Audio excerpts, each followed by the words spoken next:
Well, good afternoon. We want to update you on a lot of different information. I do, however, want to start out with an issue that is unrelated to the coronavirus in Texas.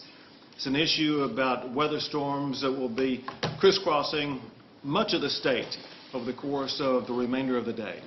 And this weather could involve things such as hail, maybe as much as 2-inch hail. It could involve flooding, high winds, maybe even tornadoes.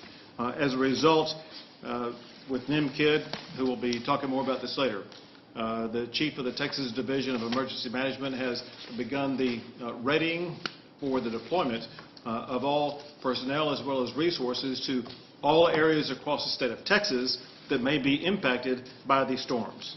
We would want to once again remind everybody, and that is that your lives mean more than anything else. And so if you're encountering rising waters, just remember the old saying, turn around, don't drown. Obviously very important for you to listen to and heed the advice of local officials because the weather situation in your local area will be unique, and you'll need to be prepared to respond to whatever that situation may be. Now on to the issue about the coronavirus. A lot of different things. One, we had an opportunity yesterday to have a conference call with mayors and county judges as well as other local officials across the entire state of Texas. On that conference call were about 1,100 local officials that we had the opportunity to visit with and let them know what is going on with the state response about the coronavirus as well as what we can do to help local officials in their response to COVID-19. In addition to that, we were able to receive and answer dozens of questions of issues that were on their minds. Questions involving interpretation and application of the statewide executive order that I issued for stay at home, issues about testing, issues about all different kinds of concerns or complications or questions they may have had. It's something that we were very, very pleased to have with us Congressman Kevin Brady. One of the issues that we all face is our ability at the local and state level is to make sure that we are being able to respond very aggressively from the economic perspective to help these local communities and local businesses and individuals be able to economically rebuild as a consequence of everything that has happened related to the coronavirus. Fortunately, Kevin Brady, who was heavily involved in formulating the legislation that passed and understands it inside and out, was able to provide keen advice concerning the Economic Recovery Program, concerning the Paycheck Protection Program, as well as a discussion about the ability for local governments to be reimbursed for COVID-19 related expenses. So let me use this as a reminder to all officials, whether they be state or local.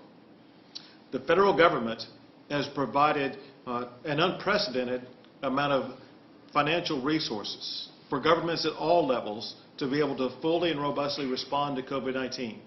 It is essential as you encounter expenses that you retain receipts for those expenses to ensure that your jurisdiction is going to be able to be reimbursed as fully as possible.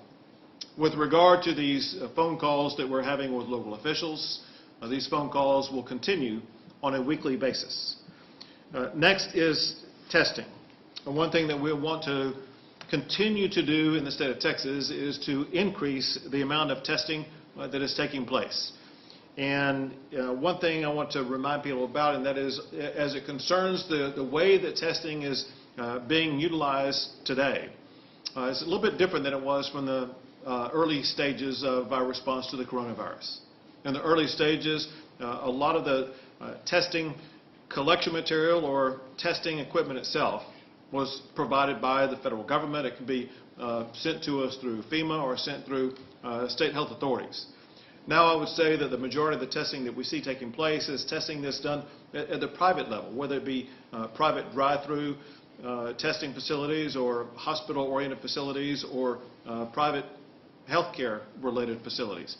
Bottom line is that whatever the source may be, we are seeing more testing achieved in the state of Texas, and I'm very proud about something that will be happening very soon in Texas, and that is an announcement by Walgreens in Texas to provide drive-through testing for the coronavirus. The sites will be using the Abbott Labs 15-minute testing equipment so you can get a quick response, positive or negative, about whether or not you have the coronavirus. And each of these sites may be able to be built up to administer as many as 3,000 tests per day. And so this will just be another way in which our testing capacity will increase. With regard to testing and numbers like that, we continue to see at least a 10% increase per day in the amount of testing that we're doing compounded daily over the past week. As of earlier today, there have been 96,258 Texans tested for the coronavirus. That means either later today or tomorrow, we will cross the 100,000 mark of the number of people who have been tested. Of those more than 96,000 people who have been tested, 9,107 have tested positive for COVID-19. Again, it seems like from the earliest days until today, the percentage of Texans who test positive for COVID-19 remains just under 10% of the total number of tests administered. As of today, there are 1,491 Texans who are hospitalized as a result of their connection with COVID-19. And unfortunately, there are now 175 fatalities of situations related to COVID-19. Yesterday was the high water mark in the state of Texas for both the number of people who tested positive as well as the number of fatalities. So we see both of these numbers continue to increase. Now, one of the areas that's getting hit the hardest is the Harris County area. One thing that we are seeing is that people continue to test positive, and the number of people testing positive in the Harris County area is increasing very rapidly. Similarly, deaths continue to rise in Harris County. Yesterday, I had the opportunity to have a private phone call conversation with Vice President Pence, where, among other things, we spoke about the situation in Harris County. In fact, he raised the issue with me because he wanted to make sure that Harris County was receiving everything that it needs to respond to COVID-19. After that, I called and spoke with staff for the county judge in Harris County to ask what they need to make sure they would be receiving what they need, one of which is testing, which we're working to get their way. Another was a request for more masks, and we overnighted to them 125,000 masks to help them respond to the situation they're dealing with right now, with more to come after that. One thing that we need to emphasize with regard to what's going on in Harris County as well as elsewhere, but particularly in Harris County at this time, and that is it's more important now than ever for people in Harris County to maintain these distancing practices, to stay at home. As I mentioned, we are seeing a rise in the people testing positive in Harris County as well as elsewhere in the state of Texas. But remember this, these numbers are lower than they would be if it were not for the distancing practices that people are employing right now. It is essential that we do more to reduce the number of people that test positive as well as do more to reduce the number of deaths. And we can really do that by only one way right now, and that is by everyone doing more to ensure that we are applying these stay-at-home policies. If you're not involved in providing essential services, it's so important for your health, for your safety, for the safety and health of your family members, as well as even for your own life, that you simply stay at home. It will be frustrating, I realize. I know this is something that no one really cherishes to do, except if you step back and think about it. And that is, by you staying home, you are ensuring that you are doing your part to make sure that you are not contracting COVID-19, that your family is not going to be exposed to COVID-19, that you will not be involved in any type of process of spreading the coronavirus in the state of Texas. Working together to make sure we continue these distancing practices for just a short time more, we will ensure that we do all we can to reduce the spread of the coronavirus in Texas. Now, one thing that I continue to do to help the state and local response to the coronavirus is to continue to issue executive orders that make that response even stronger. Yesterday, I issued an executive order to help those who work at pharmacies, because pharmacies, just like other healthcare-related workers, are being inundated with requests for their services. And one way that we were able to assist that is to help pharmacies who are under this increasing demand respond by expanding their forces. To do that, I temporarily waived some regulations to allow pharmacy technicians and pharmacy interns to be force multipliers to help licensed pharmacists do even more. An issue that a lot of people in the state of Texas are interested in is what is going on at the Texas Workforce Commission and what is happening with regard to the incredible volume of unemployment benefit claims that have been filed. There has been an extremely high volume, in fact, a record-setting volume. And let me give you some numbers. The Workforce Commission reported its largest spike in calls ever to its benefit claims line on March the 26th, with about 1.7 million calls received in one day. The line averages about 120,000 calls a day. Well, the Workforce Commission has taken in more than 600,000 claims already in a 2-week period since the coronavirus-fueled spike occurred.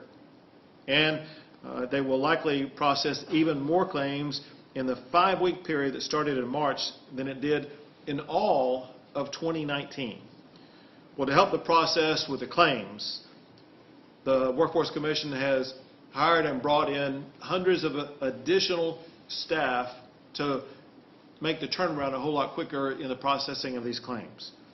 I'm proud to announce also that with the leadership of the Lieutenant Governor as well as Speaker, about 250 members of House and Senate staffers are pitching in to help with the processing of unemployment benefits claims. Now, the Workforce Commission wants to do even more to ensure that everyone who may be eligible for unemployment benefits will receive those benefits. As a result, one thing that the Workforce Commission has done is they are urging workers whose claims were previously denied to reapply, because many that were denied may now qualify, as the state and federal labor departments have expanded programs to help ease the fallout because of the record job losses. Another area that we are keenly focused on is the supply chain. We're very proud about the success that the supply chain strike force has been able to achieve, and the stats are amazing. And I don't have the stats with me, but know this, and that is over the course of this week, we are assembling and disseminating almost 5 million masks across the state of Texas to ensure that those in high demand will be able to continue to have access to the masks that they need. Another thing that we want to provide you information about is the number of hospital care facilities that are available to people in the state of Texas to be able to respond to COVID-19.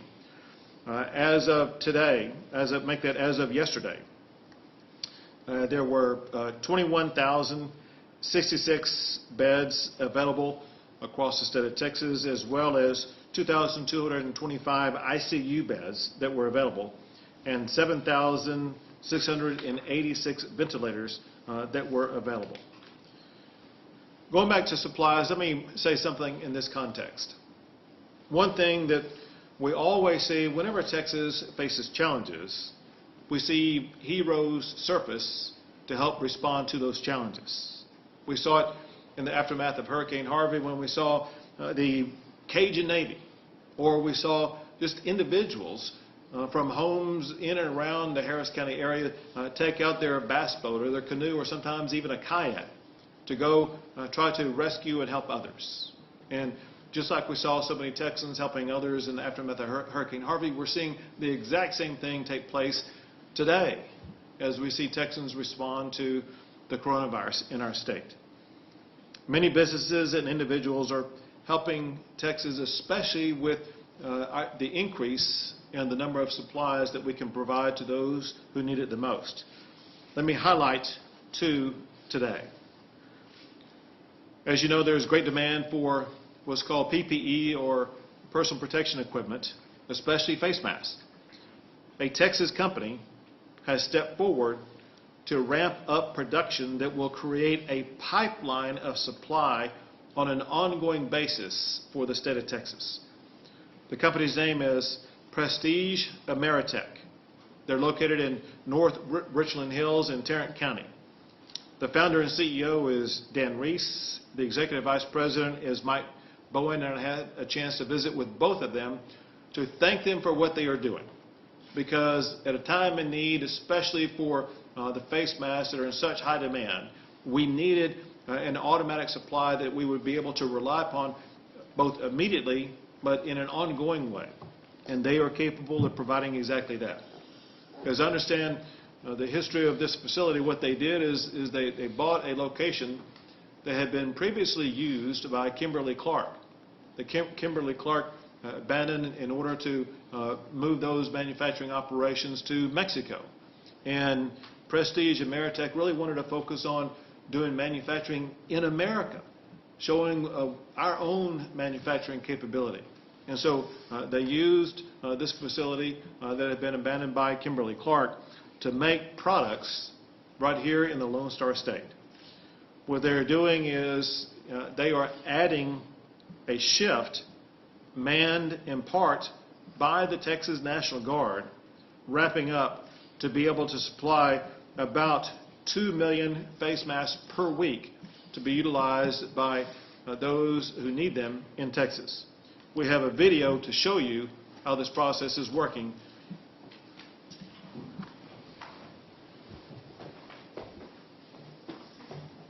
Prestige Ameritech is a very different company. The perfect.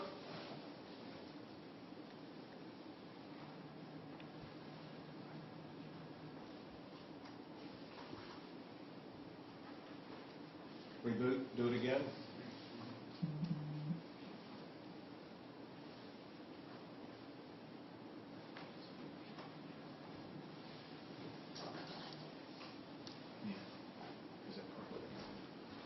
Yeah, this is the products.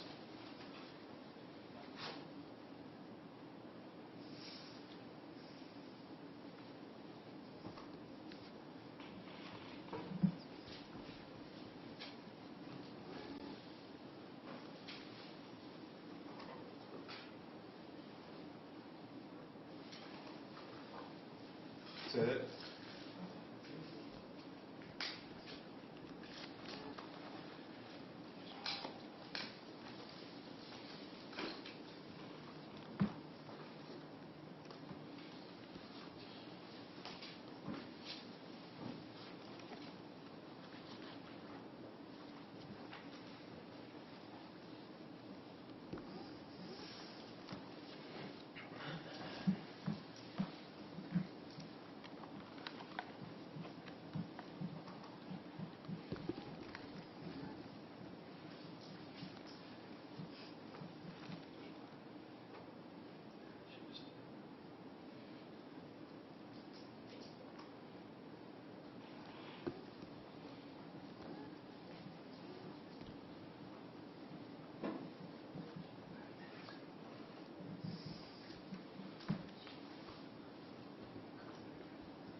Everybody's working on that. Can you comment about the National Guard who have stepped up?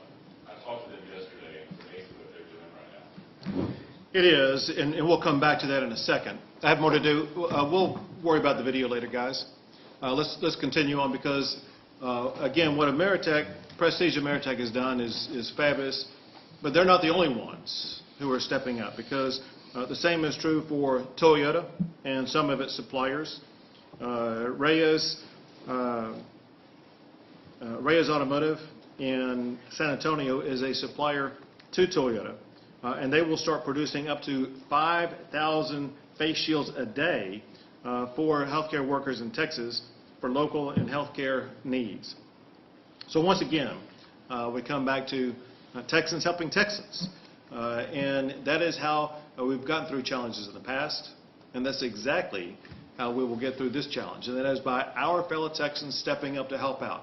Helping out individually in your own capacity to make sure that for the remainder of this month, you will help reduce the spread of the coronavirus in Texas by following these stay-at-home practices. By others helping out any way they can, whether it be producing PPE, creating face masks, or doing whatever they can to do to help our fellow Texans. Fellow Texans, we come together. We respond in the very prolific way that we did in the aftermath of Hurricane Harvey. We're going to do the exact same thing as it concerns the response to the coronavirus in Texas. And at this time, I will pass it over to Dr. Hellerstedt to fill it in from his perspective. Thank you, Governor Abbott. It really is great news to have a production facility here in Texas that's manufacturing both face shields and masks. As we know, the personal protective equipment is a really essential part of being able to respond to COVID-19. It enables our medical workforce, our doctors and nurses, and all the folks who work in hospitals or in clinic settings to protect themselves and stay healthy so they can continue to help us. So it's one more strengthening, if you will, of the various layers of protection that we have. The first layer of protection is social distancing. It's people staying home and interacting with each other less. That means there's less opportunities to spread the virus, and we see the evidence of that all around.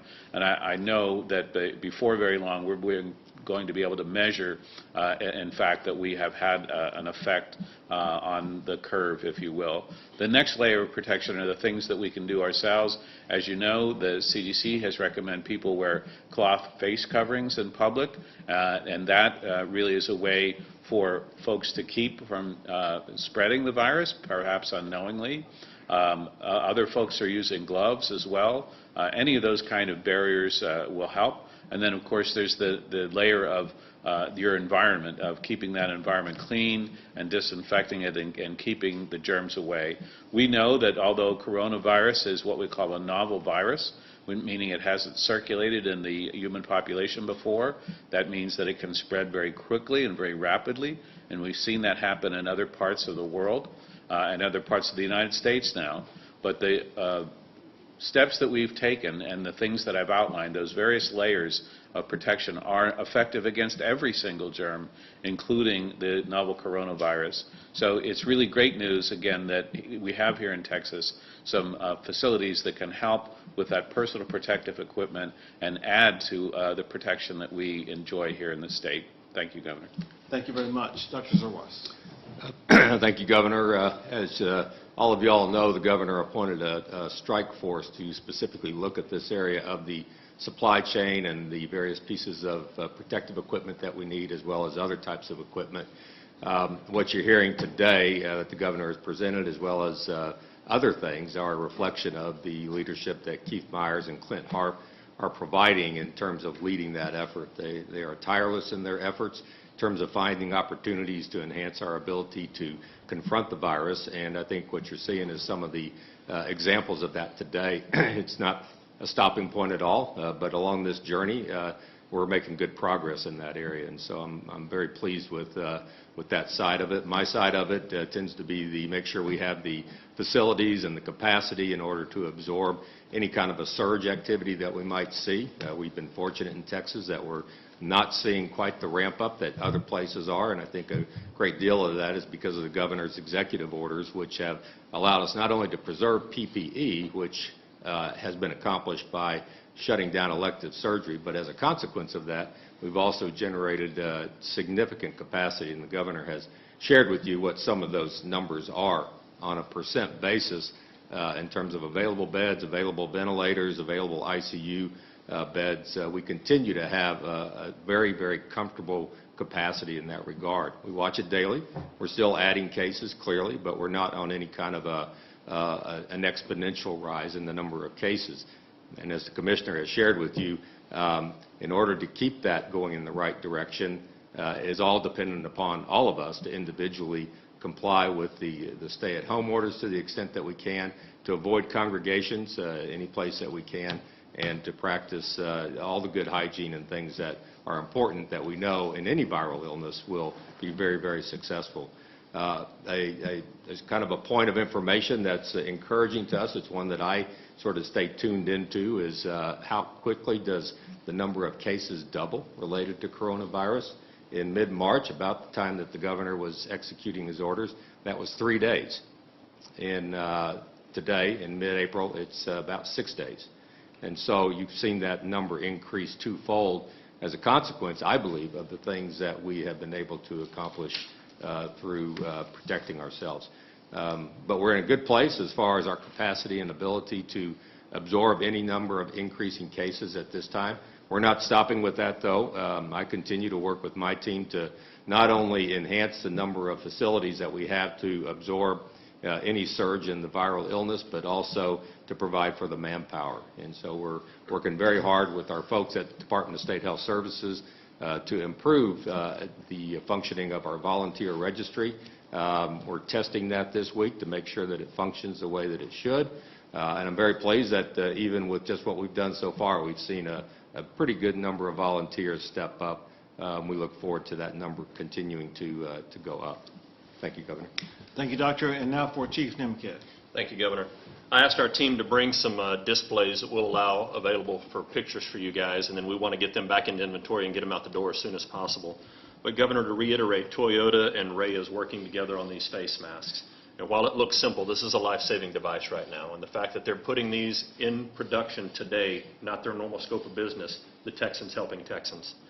Also, again, want to reiterate Prestige Ameritech and the Texas Military Department. The staff that they've had, we'll get the video fixed and get it out to you, but able to produce 2 million a week of these types of masks that are out there made in Texas for Texans today. I think that's going to be a great partnership even going forward. And what we haven't talked about yet that we will continue to work on is the engineering feat that we will put in to even increase productivity there. We've got engineers from A&M that are working there with them right now to keep increasing that capacity. And then finally, Governor, to thank the volunteers. I mean, whether it's the Guard that volunteered, the people at Toyota and Reyes that volunteered, all of the doctors and nurses that have signed up for Dr. Zerwas's volunteer status that we're putting out there. It's the Texans helping Texans. We've got to keep doing that. So we need Texans to follow the orders that are out there, limit your exposure, continue to listen, and then come up with the creative ways to help make this easier for all of us going forward. Thank you. Thank you. Do you want to say anything about the weather? Quickly on the weather, as you know, forecasts change. Yesterday we were predicting 2-inch hail, tornadoes, up to 2% chance of tornadoes in the central Texas area. And while the tornado threat may be diminishing, I still need everybody to pay attention. Most of us are home now. Most of us are trying to find things to do in the middle of the day to take away our time. But please get the message out to the community. They need to pay attention to their weather radios, and they need to pay attention to their TV broadcast journalists. If a tornado warning is issued for your area, take shelter immediately.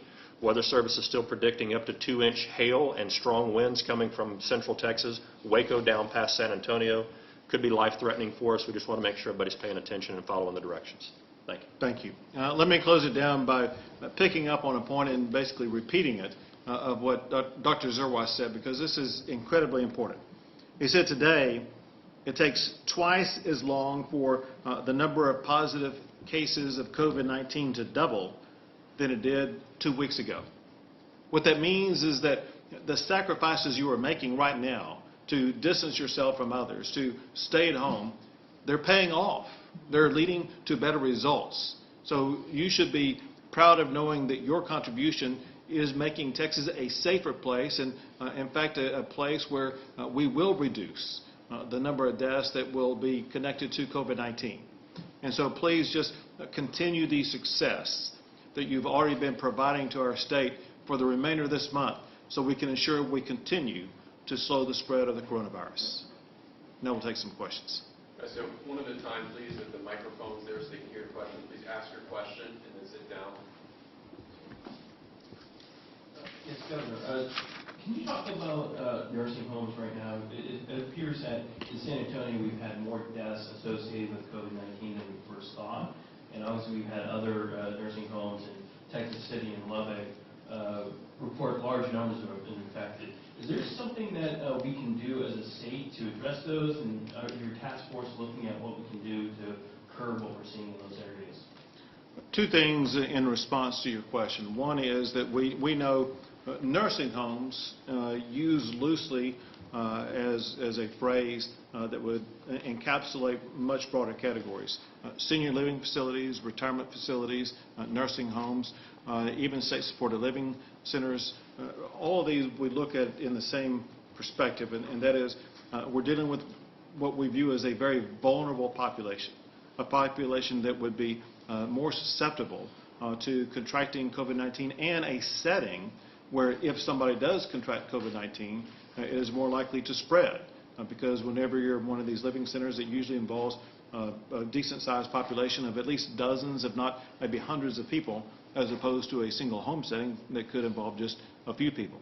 As a result, that is exactly why, from my very first executive order, I put the order in place ensuring that nobody can enter into any of these types of facilities other than workers or staff for those facilities. We're eliminating anybody else from entering because we want to do everything we can to create a barrier that would prevent COVID-19 from entering into that location.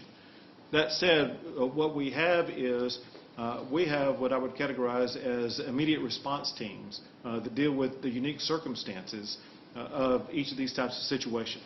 Let me give you 4 examples. One you may recall was the Masonic Retirement Center in Arlington, Texas, where it involved a large retirement facility. Someone tested positive who eventually passed away, and as a result there was great concern about the extent to which COVID-19 was present. Immediately, we went there as a team, and I personally went to Arlington, which is where it was located, to make sure that everything was being done. The hour that I heard about it, I got on the phone to talk with the heads of CDC and federal HHS to make sure that in Texas, for a center like this, that we were employing the best practices that were learned in the aftermath of what happened in Washington State to make sure that we would be able to fully be able to address and contain and reduce the spread of COVID-19 and maintain the health and safety of people there. I was pleased to see a story yesterday showing that this Masonic Retirement Center has now been cleared. Everybody there was tested and has been cleared from the public safety standard that was placed upon it immediately when the problem arose. It shows good leadership and involvement by Tarrant County Judge Whitley, by Mayor Williams in Arlington, the entire team on the ground, as well as the healthcare and first responders dealing with that.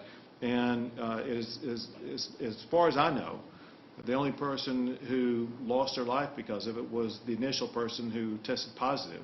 And there was no other loss of life that I am aware of. And there's been a satisfactory conclusion for many of the people there who tested positive for COVID-19. Another one that we dealt with concerns the State Supporting Living Center in Denton. And here again, the very day that we learned about it, the entire team up here got engaged, got involved, and made sure that in Denton County they had all the resources that they need to respond to it. Their situation was different, more unique than the situation in Arlington, and it required a little bit different response.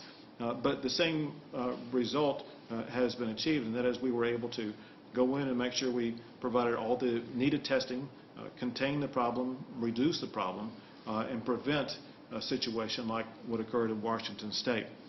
More recently, just a couple of days ago, we got a phone call about an outbreak in a rehab center in Victoria. And what they wanted immediately was testing kits to make sure everybody could get tested. And we immediately sent down the required number of testing kits to make sure that they were going to be able to test everybody affiliated with that rehab center to make sure that they were able to identify and isolate anybody who tested positive. And then there is the Medical Resort Texas City situation that we are working on monitoring. This is the one that involves the treatment of certain people with the unique drug to find out whether or not it's going to help them. We checked in earlier today to find out how that was progressing, and they said that it'll be a couple more days before they have any type of response to it that they can provide publicly. So we'll see how it goes. But my point is this, and that is, in every situation, there's going to be unique needs that must be met. And we are prepared to act swiftly to address the unique needs of each of these situations. Yes, I have a quick question. I'm sorry for sounding skeptical. The gentleman there said he lowered the number of cases from doubling from 3 to 6 days.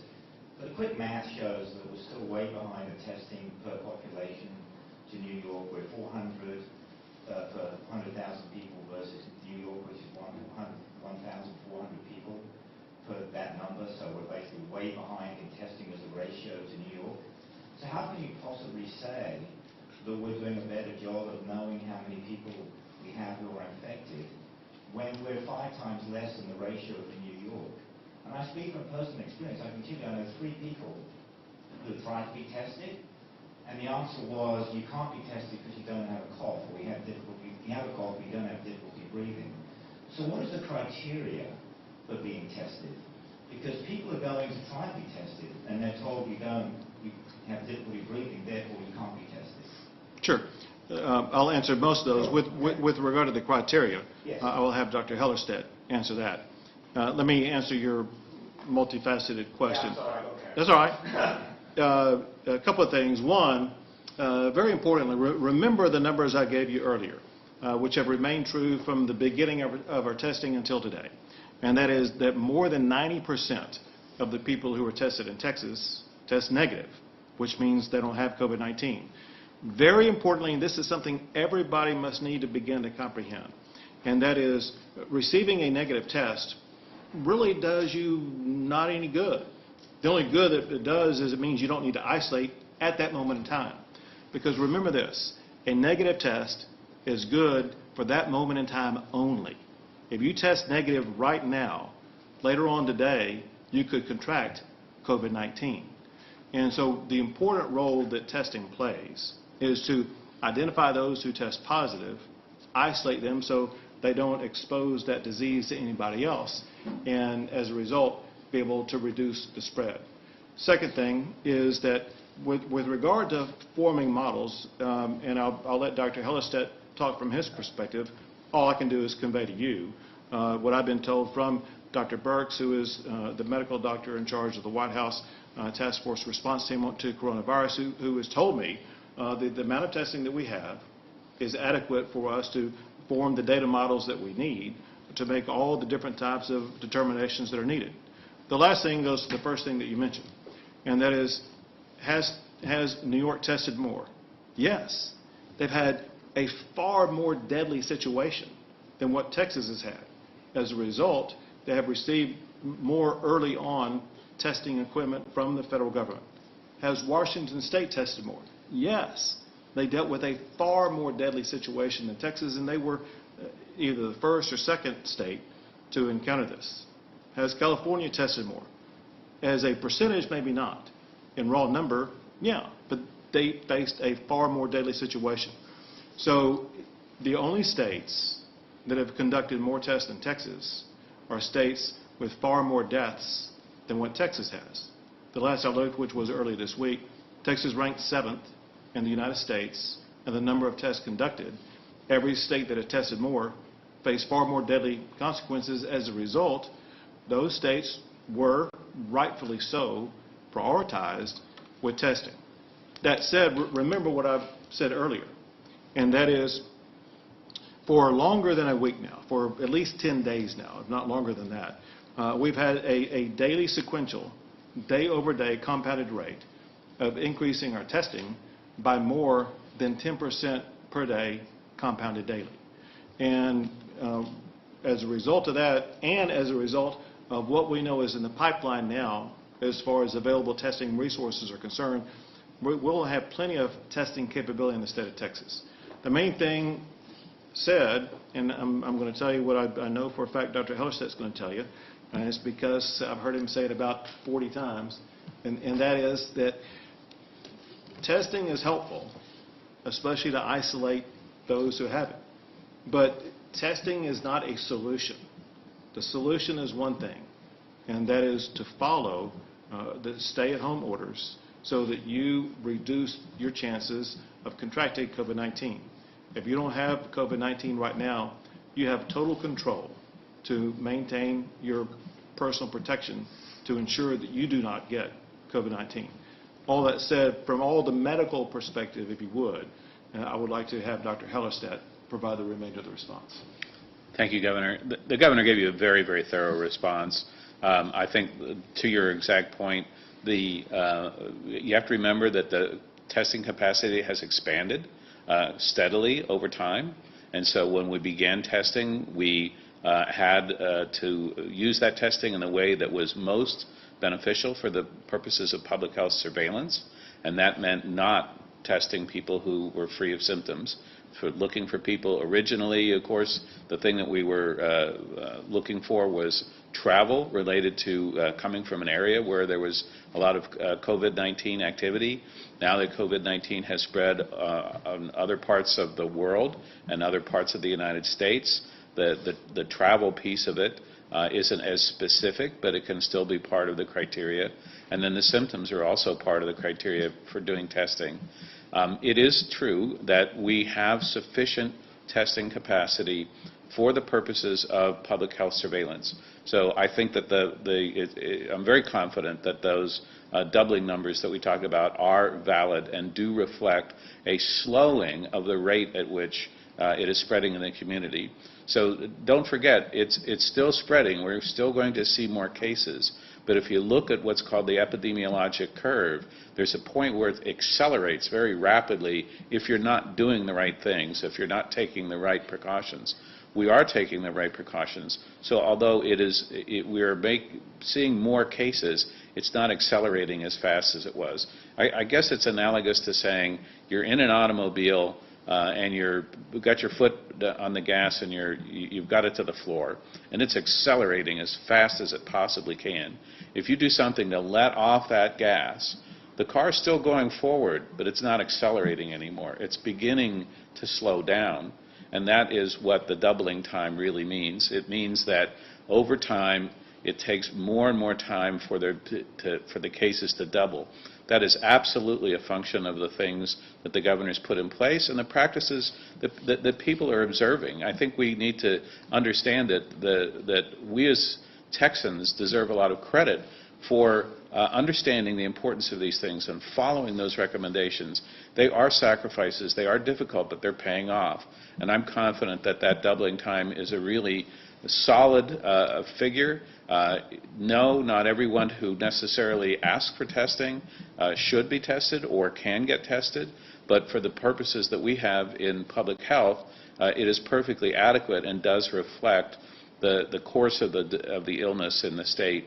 And again, it goes back to the notion that the testing gives us an understanding of what's happening to the disease across the population, but that means that what we should be doing is still, again, putting on the brakes, if you will, observing those things, social distancing and personal hygiene and environmental cleanliness and sanitation, that are the things that actually prevent the spread of the disease.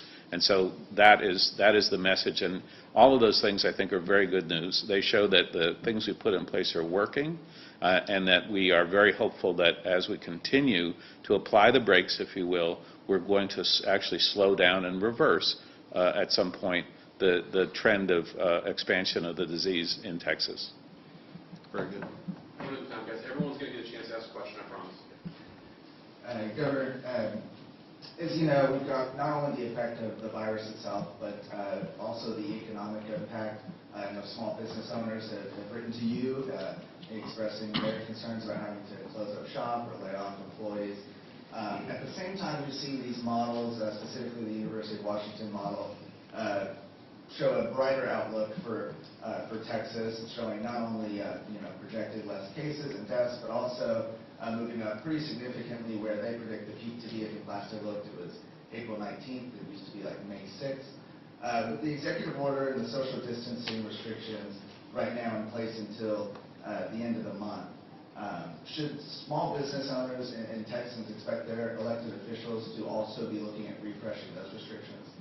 So I've had the opportunity to visit with the Secretary of the Treasury, Mnuchin, as well as both the President and Vice President on this very issue.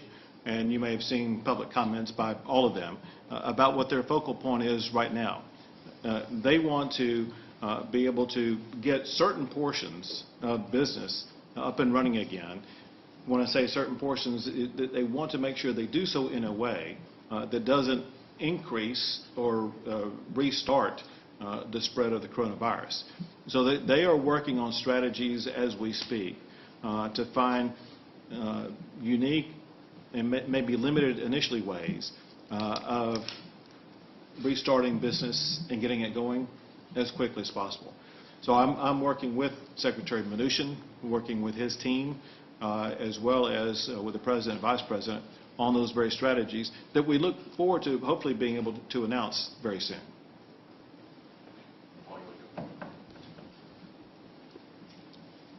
Thank you, Governor.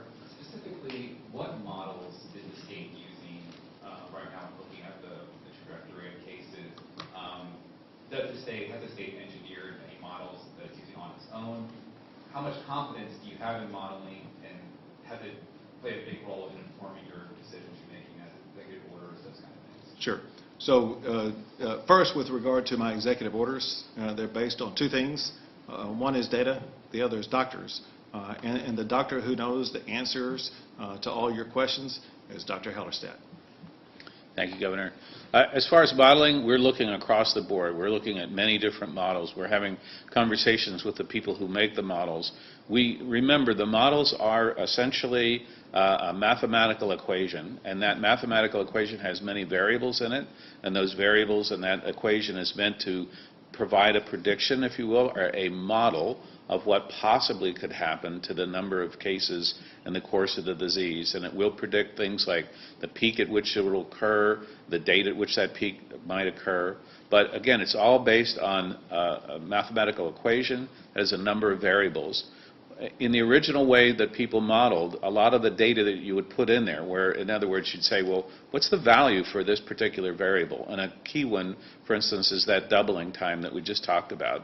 That doubling time is probably one of the most sensitive indicators of how fast the disease is progressing, how high the peak is going to be, and when it occurs. So you've seen that we have already changed that. So one of the things, why is this disaster not like a hurricane? It's because we can actually change the course, and we're seeing that change take place. So we're looking very broadly across many different models. We know that they have different assumptions. We know that they're all working to refine their models and use the data that's out there to plug in. And as they do so, the actual models change. So we think the wisest course is to be very cognizant of what is going on out there, understand what those models assume, understand what the input of the data is, and do our very best to decide which of these models is useful for decision making in Texas. But is there one in particular? We look at all of them. Great.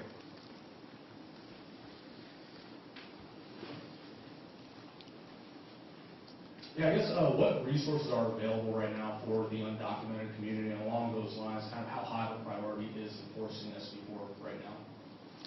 Well, of course, with regard to any law, the goal is to enforce every law in the state of Texas. You talk about resources, it depends on which angle you want to take on this. It's my understanding from the federal government that some of the resources from the federal government, such as the direct payment to people that they will be receiving maybe as early as next week, will go only to those who are documented and those who are U.S. citizens. As it concerns things such as access to COVID-19 testing, COVID-19 healthcare, as far as I'm aware, anybody in the state of Texas who goes up to a healthcare provider has access to both COVID-19 tests, COVID-19 healthcare.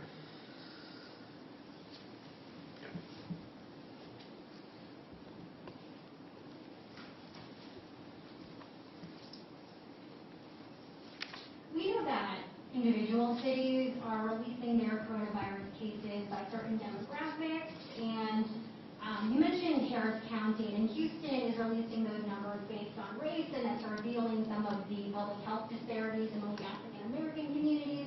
Is this something that you'll be doing, is the state will be doing? Is that important? Why or why not? Sure. I'll let Dr. Hellerstedt answer that. Well, it's important. One of the things, though, is that those reports are based on whether or not we actually capture the data that you're talking about, in other words, the ethnicity type of data in the reporting that we get. And the truth is that that isn't always a field that is included in the data that we receive. So the data we have that relates to ethnicity is incomplete, but we are trying to make that better and refine it, and hope that we will have something that is reflective of the truth that we could report in the future. Very good.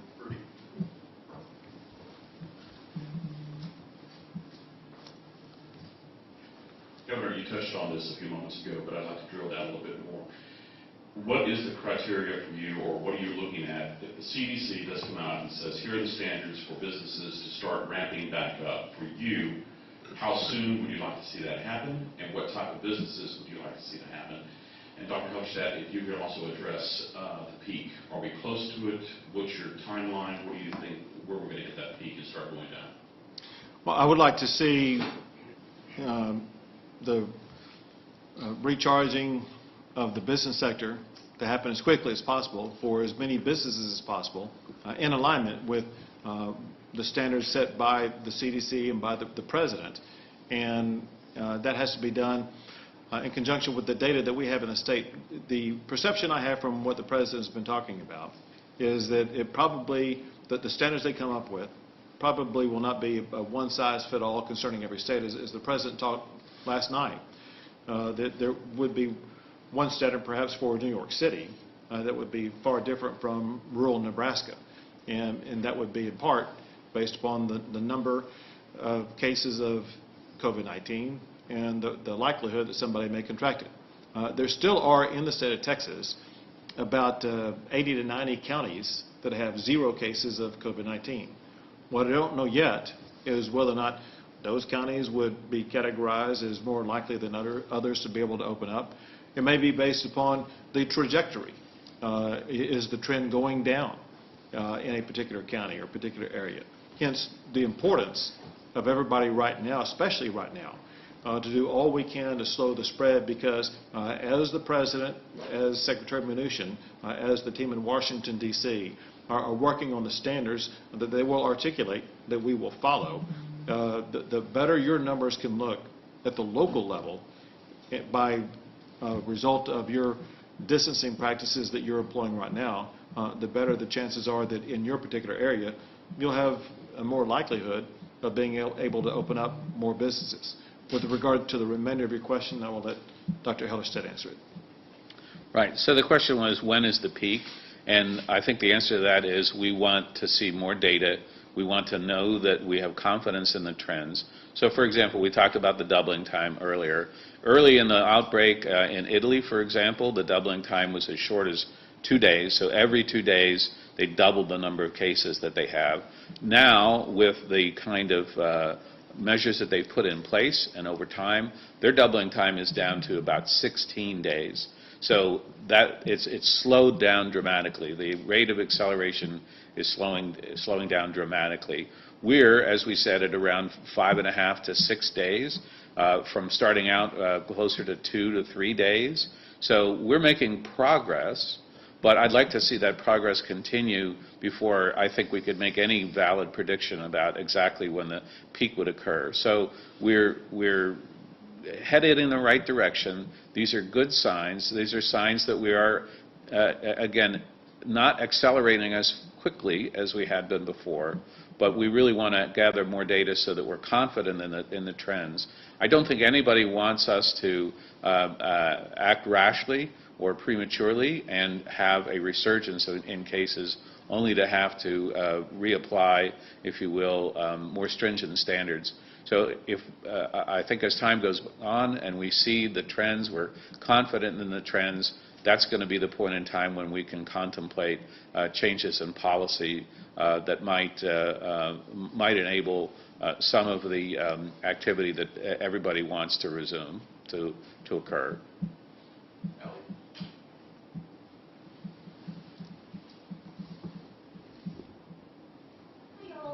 So yesterday, Texas Democrats filed a lawsuit asking that everyone be allowed to vote by mail during the coronavirus outbreak. Governor, I want to get your reaction to that lawsuit and ask whether you support expanding voting by mail during the COVID-19 outbreak, to what extent, and during what specific elections, if you support that. Thank you. Sure. Well, I haven't seen the lawsuit. What I know is this, and that is there is a state law in the state of Texas that allows people to vote in person. And that's a state law that I don't want to waive. I think that people have a legal right to vote in person, and we need to try to conduct elections consistent with that. Hence, the superior strategy is exactly what I ordered in an executive order, and that is to move the elections that were scheduled for May to July, hoping that by the time we get to July, it'll be more accommodative for people to have the option to vote in person.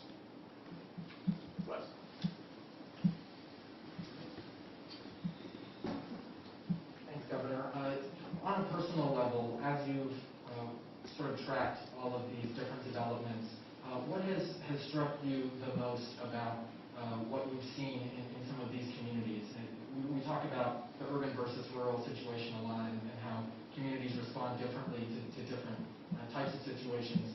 What has struck you as you've seen the different responses from different communities? You know, it's the same thing that I always see in Texas at times like this, and there's a sense of resiliency. People understand that they must be resilient to overcome the challenge that we're dealing with.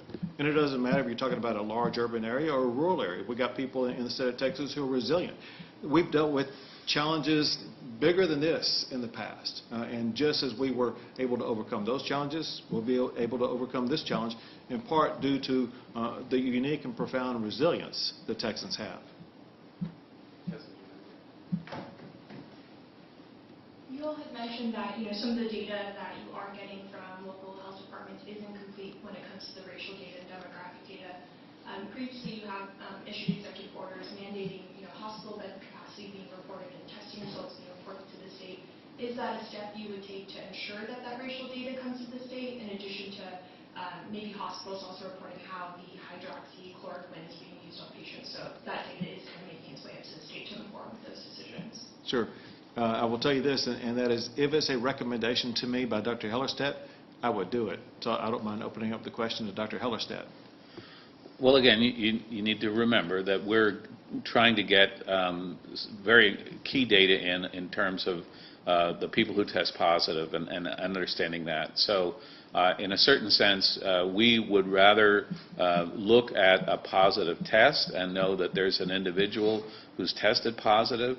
But in some cases, by no means all, the form where we ask for things like ethnicity and other sorts of demographic information is simply incomplete. And that is one example. That field may not be filled out. There may be other fields that aren't necessarily filled out either. So remember that all of our folks out in the field, all of our epidemiologists and the people who are gathering this are working full speed. They're working around the clock to do it.